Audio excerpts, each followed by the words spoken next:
पूरा है विश्वकप प्रतिशोध। चतुर्थ मैच रे ऑस्ट्रेलिया को 20 रन रे हराई श्रृंखला 3-1 रे आगुआ रहिबा सह सीरीज कब्जा करि नेछि टीम इंडिया। दिनिकिया विश्वकप पराजयर पूरा है प्रतिशोध।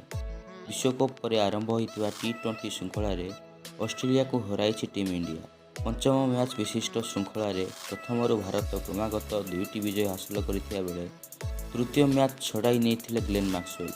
हेले चतुर्थ मैच रे दमदार कमब्याक करी सीरीज सील कर नहीं भारत। आज रायपुर रे खेला जाइथिबा चतुर्थ मैच रे बैटिंग रे सेतेटा भल प्रदर्शन करि पारि नथिले भी बॉलरंको कमाल रे ऑस्ट्रेलिया को 20 रन रे मात देछि टीम इंडिया। फल रे गोटे मैच बाकी थाई ए सीरीज सील कर नेछंती सूर्य बाहिनी। भारत पक्षरु बेस श्रृंखलित बोलिंग प्रदर्शन देखा मिलता। अक्षर पटेल चमत्कार बल 4 ओभर रे केवल 16 रन व्यय कर 3टी विकेट तैयार करते। रवि बिश्नोई 4 ओभर 17 रन दे गोटे विकेट नहीं।